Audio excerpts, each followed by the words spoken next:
नमस्कार दोस्तों, मैं रीना आपके अपने channel Reena kitchen recipe and blogs में स्वागत करती हूँ।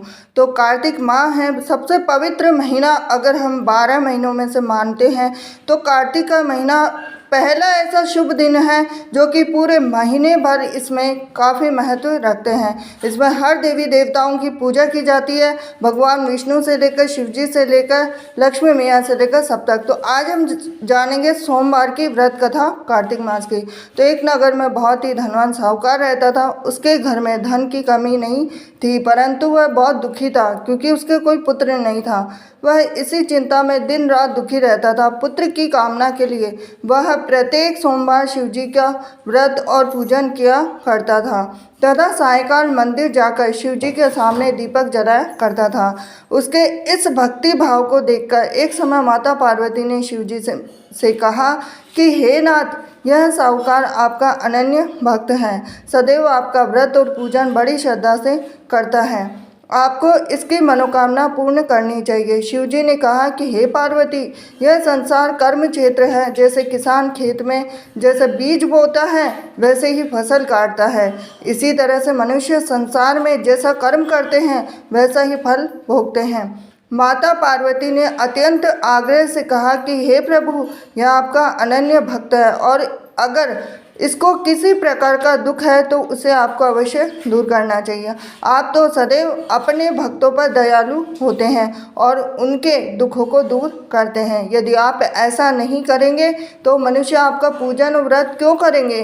तो माता पार्वती का ऐसा आग्रह देखकर शिव जी कहने लगे कि हे पार्वती, इसके कोई पुत्र नहीं है, इसकी इसी चिंता में यह अति दुखी रहता है। अब इसके भाग्य में पुत्र न होने पर मैं इसको पुत्र की प्राप्ति तो दे सकता हूँ, परंतु वह भी 12 वर्ष तक जीवित रहेगा। इसके पश्चात वह मृत्यु को प्राप्त हो जाएगा। इससे अधिक मैं इसके लिए कुछ भी नहीं कर सकता हूँ।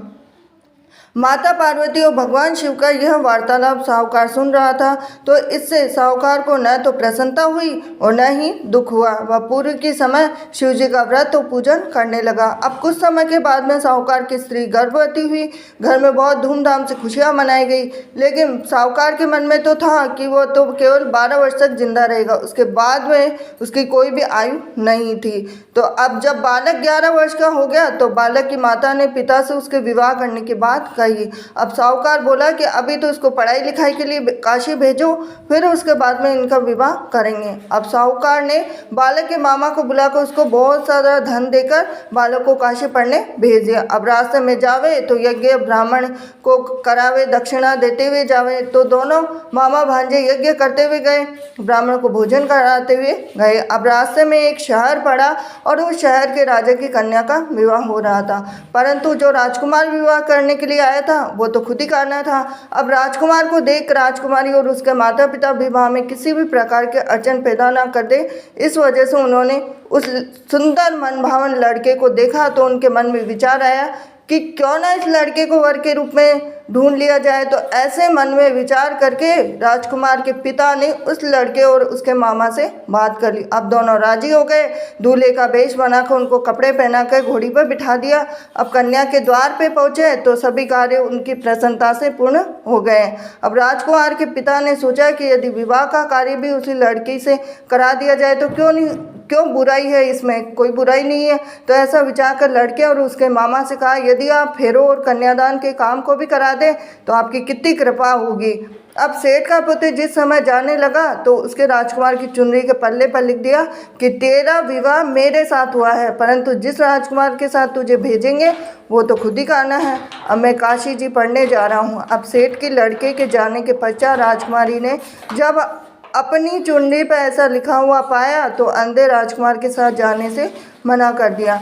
अब उसने अपने माता पिता को सारी बात बता दी और कहा कि यह मेरा पति नहीं है, मेरा विवाह इसके साथ नहीं हुआ, मेरा विवाह तो जिसके साथ हुआ जो काशी जी पढ़ने गया है। अब राजकुमारी के माता पिता ने अपनी कन्या को विदा नहीं किया और बारात वापस चली गई। अब उधर सेठ का लड़का मामा काशी पहुँचे। अब वहाँ जाकर उन्होंने यज्ञ कराया, लड़के ने पढ़ना शुरू किया। अब जैसे ही उसकी उम्र 12 वर्ष थी तो लड़के की अचानक तबीयत खराब हो गई। अब उसने अपनी मामा को बोला कि मेरी तबीयत बिल्कुल भी ठीक नहीं है। तो मामा ने कहा कि अंदर जाकर सो जा। थोड़ी देर में ही उनके प्राण निकल गए।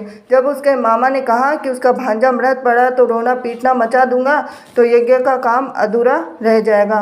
अब यज्ञ का कार्य जैसे ही समाप्त हुआ तो सबने रोना पीटना शुरू कर दिया। अब उधर से माता पार्वती और शिव जी जा रहे थे। जब उन्होंने ज़ोर ज़ोर से रोने की आवाज़ सुनी तो पार्वती जी कहने लगे कि हे नाथ, कोई दुखिया रो रहा है, इसके कष्ट को दूर कीजिए। जब शिव पार्वती वहाँ पहुँचे तो उन्होंने पाया कि वहाँ एक लड़का था, उसको आपने वरदान से उत्पन्न हुआ है। तो शिव जी ने कहा कि हे पार्वती, इसकी आयु इतनी ही थी, वह भोग चुका है। तो पार्वती जी ने कहा कि हे नाथ, इस बालक को और आयु दे दो, नहीं तो इसका माता पिता तड़प तड़प कर ही मर जाएंगे।